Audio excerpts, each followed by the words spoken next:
Bismillahirrahmanirrahim. Assalamualaikum warahmatullahi wabarakatuh. Alhamdulillahi rabbil alamin. Wabihi nasta'inu ala umurid dunya waddin. Wassalatu wassalamu ala ashrafil anbiya'i wal mursalin wa ala alihi wa ashabihi ajma'in, amma ba'du. Rabbi shrah li sadri wa yassir li amri wahlul 'uqdatam min lisani yafqahu qawli. Wa qala subhanaka la 'ilma lana illa ma 'allamtana innaka antal alimul hakim. Sadaqallahul azim. Bersyukur kehadirat Allah Subhanahu wa taala yang selalu memberikan kita nikmat iman, nikmat Islam serta nikmat sehat, sehingga kita dapat bersyukur atas segala kehidupan yang telah Allah berikan kepada kita. Semoga segala nikmat yang Allah berikan kepada kita dapat memanfaatkan untuk hal-hal kebaikan, hal-hal yang bermanfaat, hal-hal yang membuat kita lebih mendekatkan diri kepada Allah Subhanahu wa taala. Salawat dan salam semoga tercurahkan kepada Nabi besar Muhammad sallallahu alaihi wasallam.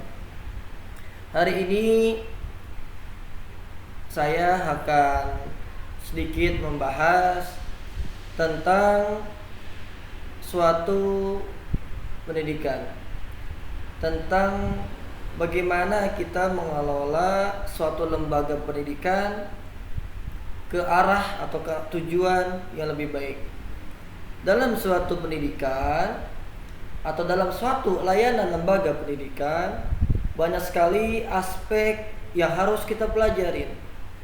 Banyak sekali hal-hal yang harus kita pahamin. Supaya apa? Supaya pendidikan tersebut dapat berjalan dengan baik, sehingga tujuan dari pendidikan tersebut tercapai. Salah satu hal yang harus dipahami ialah perencanaan suatu pendidikan. Jelas ini suatu aspek yang sangat penting dan sangat esensial, sangat mendasar yang harus kita pahami dengan baik. Jangankan dalam suatu lembaga pendidikan, dalam kehidupan kita saja kita harus mempunyai perencanaan. Tujuannya apa? Supaya kehidupan kita terarah, kehidupan kita mempunyai tujuan dan arah yang jelas. Apalagi dalam suatu lembaga pendidikan atau suatu layanan pendidikan, jelas perencanaan itu menjadi aspek yang harus dipertimbangkan dengan baik, karena menyangkut daripada stakeholder yang ada di lembaga tersebut, ya kan, dari itu siswanya, gurunya, pengurusnya, dalam arti di sini kepala sekolah, bendahara dan lain sebagainya, dan warga sekolah lainnya. Jelas ini menjadi poin yang sangat penting harus kita pahamin. Jadi perencanaan itu mempunyai 3 aspek yang harus kita pahamin. Pertama, aspek dari unsur kriterianya. Kedua, unsur dari karakter. Yang ketiga yaitu prinsip, dan terakhir adalah ruang lingkup suatu perencanaan pendidikan. Di sini saya tidak membahas semua. Di sini saya hanya membahas tentang prinsip, ya, perencanaan suatu pendidikan, ya kan? Silakan dipahamin. Perencanaan pendidikan mengenal prinsip-prinsip yang dijadikan pegangan baik dalam penyusunan maupun pada proses implementasinya. Ya, kita berkehidupan pasti kan punya prinsip. Kita sering berretorika, sering berdiskusi dengan kawan-kawan bahwa hidup ini harus punya prinsip, karena dengan prinsip itu menjadi acuan kita, kan, pegangan kita dalam kehidupan kita. Nah, sama halnya dalam pendidikan. Prinsip itu menjadi pegangan kita, menjadi modal kita untuk menyusun suatu lembaga pendidikan yang baik, menyusun suatu lembaga pendidikan yang mempunyai kualitas dan mempunyai integritas, ya. Makanya prinsip itu menjadi pegangan, acuan kita dalam menjalankan suatu lembaga pendidikan. Ya kan, seperti teori di sini dijadikan pegangan, ya. Jadi dalam menyusun suatu lembaga pendidikan, ya kita harus punya prinsip. Apa saja prinsipnya? Ya mari kita simak bersama-sama. Ya, yang pertama yaitu prinsip intradisipliner. Ya, apa itu intradisipliner? Ya, silakan kita buka maksudnya. Nah, di sini menyangkut berbagai bidang keilmuan atau keberagaman kehidupan, ya. Nah, namanya suatu layanan pendidikan atau suatu lembaga sekolah, tidak bisa sekolah tersebut itu hanya mengajarkan suatu bidang keilmuan. Contoh misalnya, ya mungkin ada ya sebagian besar dari kita beberapa lembaga sekolah yang hanya mengutamakan misalnya pelajaran agama saja. Itu tidak salah sih memang. Akan tetapi namanya kita tuntutan dari suatu zaman, tuntutan dari suatu keadaan. Jelas bidang keilmuan harus beragam. Kenapa? Karena kehidupan pun beragam. Maka ilmu-ilmu yang harus dipelajarin juga harus beragam. Harus banyak sekali aspek yang dipelajarin. Jadi tidak hanya agama saja. Kenapa? Karena itu menjadi bekal buat siswa atau peserta didiknya untuk di masa yang akan datang. Misalnya dalam lembaga pendidikan kita menyusun suatu draft atau suatu materi atau pembelajaran. Di sini ada agamanya, ada umumnya, ada bahasanya, ada teknologinya. Nah, ini ilmu-ilmu yang begitu banyak itu maka dikategorikan sebagai intradisipliner. Jadi banyak ilmu yang harus dipahami. Jadi tidak hanya terpaku dalam satu ilmu. Nah, ini penting harus dipahami. Contoh kayak di kampus kita Unisma. Di Unisma kita sekarang nih saat ini kita belajar di Magister Manajemen Pendidikan Islam. Apakah kita hanya belajar tentang manajemen saja? Kan tidak. Kita mempelajari lagi semester 1 kita belajar tentang Al-Quran dan hadis, tentang agama-agama lainnya, ya kan? Ini kan menjadi interdisipliner bahwa dalam suatu bidang lembaga pendidikan tidak bisa kita hanya tentang manajemen saja. Misal di sini hanya perencanaan saja, tidak ada include materi-materi yang lain. Itu salah. Itu tidak termasuk dalam penyusunan prinsip perencanaan pendidikan. Maka yaitu harus berbagai keberagaman keilmuan yang harus dipelajari, harus tersedia dalam suatu lembaga pendidikan. Itu yang dimaksud daripada interdisipliner. Yang kedua yaitu prinsip fleksibel. Apa itu prinsip fleksibel? Silakan dilihat sebentar. Fleksibel yaitu bersifat lentur, dinamis, dan juga responsif terhadap perkembangan atau perubahan kehidupan di masyarakat. Nah, ini mungkin yang sedang terjadi dalam beberapa tahun terakhir atau khususnya di era pandemik sekarang ini. Jelas suatu lembaga pendidikan harus menyusun perencanaan yang tepat sehingga kegiatan belajar mengajar dapat berjalan dengan optimal.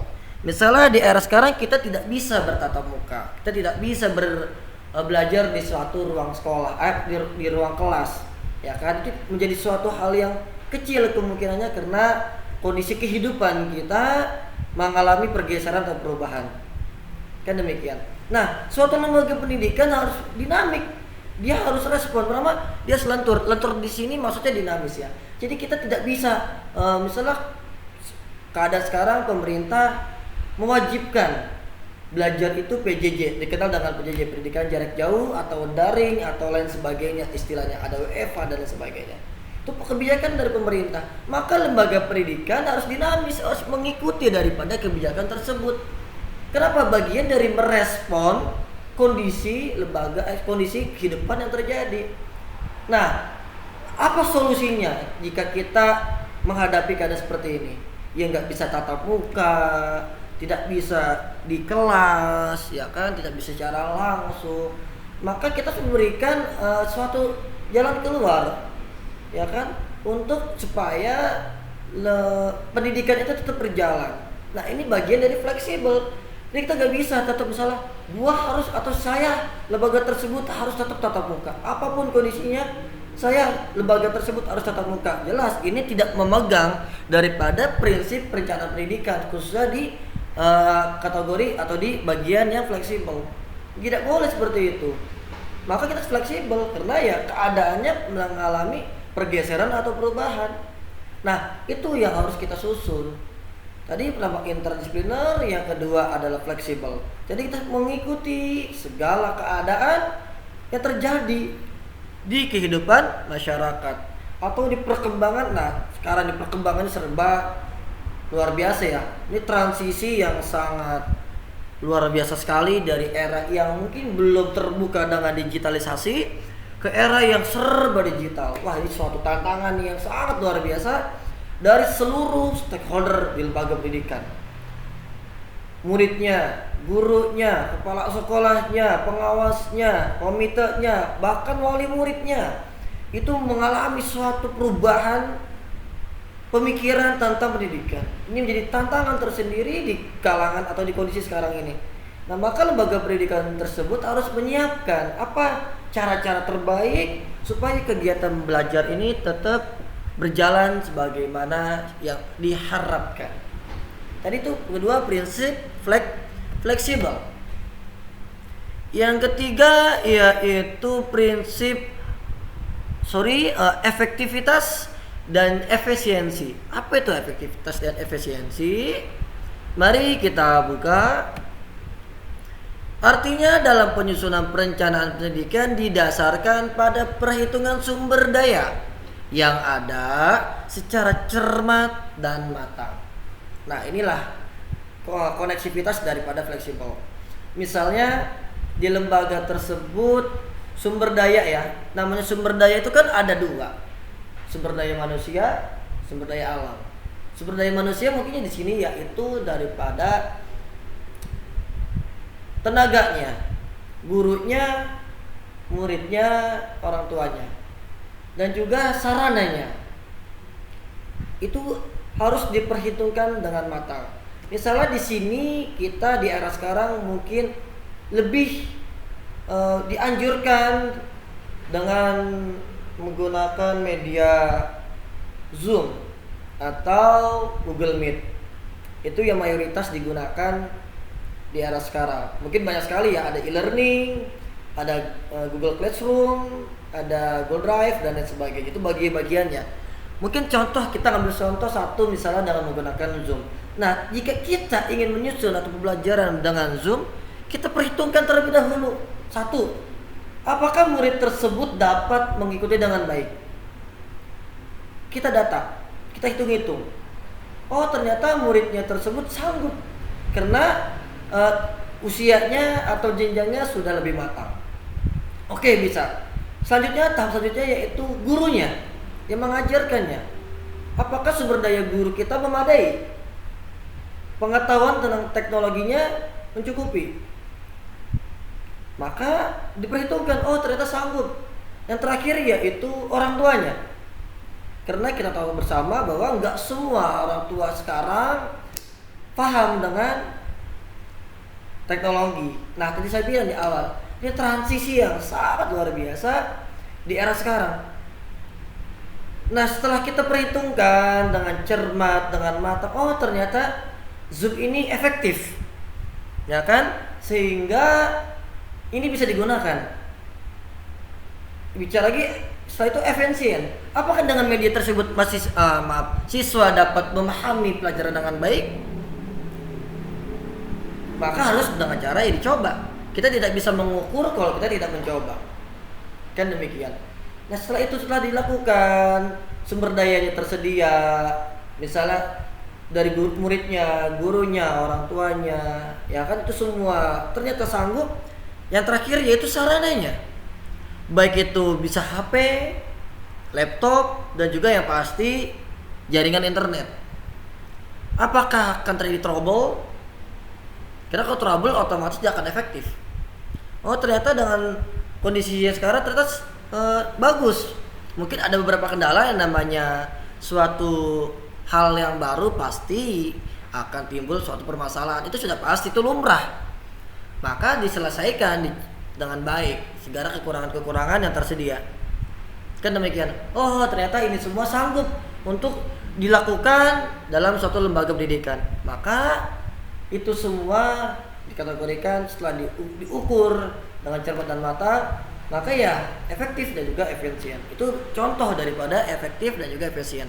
Efisien di sini misalnya di saat telah digunakan saat kegiatan pembelajaran berlangsung, nah nanti guru bisa mengukur. Oh iya, ternyata di sini kekurangannya, di sini kelebihannya, dan lain sebagainya. Oke, nah itu adalah efektivitas dan juga efisien. Jadi lembaga pendidikan harus menyusun itu semua dengan baik dan cermat. Yang keempat yaitu prinsip progress of change. Apa itu progress of change?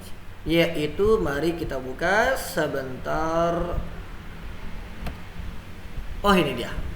Yaitu terus mendorong dan memberi peluang kepada semua warga sekolah untuk berkarya dan bergerak maju ke depan dengan beragam pembaharuan layanan pendidikan yang lebih berkualitas. Nah, ini menjadi poin visi ya, poin di mana semua warga sekolah, kita semua sudah paham ya warga sekolah itu apa. Warga sekolah ya semua manusia, semua bagian yang ada di sekolah tersebut. Misalnya ya pasti yang mendasar murid, guru, sekolah, kepala yayasan, pengawas, komite, dan juga sama security, keamanan, semuanya itu adalah warga sekolah. Kantin itu sudah warga sekolah. Nah, semua warga sekolah itu mempunyai peran aktif untuk mendorong lembaga pendidikan ke arah berkualitas. Di sini kita tidak membahas warga sekolah semua, mungkin beberapa yang akan saya singgung, yaitu mendorong memberi peluang kepada warga sekolah, misalnya mendorong khususnya bagi murid. Kenapa murid? Ya, dari murid tadi ke guru. Kita memberikan eksplorasi, kita memberikan elaborasi kepada murid kita, kepada siswa kita. Jika memang ada siswa kita, murid kita yang mempunyai kreativitas yang bagus, lagi sekarang anak-anak sekarang cukup kreatif ya, dengan segala imajinasinya, dengan segala nalaritasnya itu bagus. Kita biarkan mereka, siswa kita, murid kita untuk bereksplorasi. Apa karya yang bisa mereka buat di era sekarang ini, di era digitalisasi? Kita dorong, kita berikan kesempatan kepada siswa kita. Entah dia mau bikin video kah, entah dia mau bikin pamflet kah, entah dia bikin, kita berikan kesempatan. Terus kita berikan motivasi, dorongan kepada siswa. Kenapa? Itu bagian dari untuk meningkatkan kualitas lembaga tersebut. Yang kedua, gurunya. Nah, di sini guru ya lebih dituntut ya untuk berkreativitas. Ya kan? Lebih dianjurkan untuk memiliki kreativitas tinggi. Karena ya tantangan ya dengan era sekarang ini. Guru itu mempunyai beberapa menguasai metode media yang cukup dengan tantangan sekarang. Misalnya guru dituntut dengan misalnya kita bikin video animasi kah, video kartun kah, atau video-video apapun yang pasti untuk meningkatkan kualitas. Guru berkarya. Di sini banyak sekali misalnya media atau aplikasi yang bisa digunakan kayak misalnya KineMaster dan lain sebagainya. Itu banyak sekali, Photoshop dan banyak sekali ya aplikasi-aplikasi yang bisa digunakan. Nah, itu guru harus didorong ya untuk meningkatkan kualitas. Jadi apabila lembaga tersebut tidak berkarya dari itu gurunya, muridnya, ya udah otomatis lembaga tersebut tidak akan berjalan dengan baik. Oke, cukup? Karena materinya panjang, ini baru 4 ya. Ini ada 7 aspek, 7 kategori yang harus kita bahas. Ini mungkin saya tidak akan menyinggung semua ya. Yang penting ini poin yang keempat. Mungkin saya akan mencoba 5 poin saja. Yang kelima yaitu prinsip objektif, rasional, dan sistematis. Apa itu maksudnya? Kita buka. Oh, ini dia. Yaitu artinya perencanaan pendidikan harus disusun berdasarkan data yang ada, berdasarkan analisa dan kebutuhan serta manfaat layanan pendidikan secara rasional atau memungkinkan untuk diwujudkan secara nyata, mempunyai sistematika dan tahapan pencapaian program secara jelas dan berkesinambungan. Nah, ini lagi-lagi program kerja lagi masuk di sini, yaitu menyusun suatu program kerja. Kita masukkan ke dalam kategori program kerja. Ya kan? Nah, tadi disinggung kita sudah ngebahas tentang sumber dayanya, ya kan? Sumber daya itu baik itu gurunya, muridnya, dan juga sarananya. Nah, di sini kita lembaga tersebut harus mempunyai data.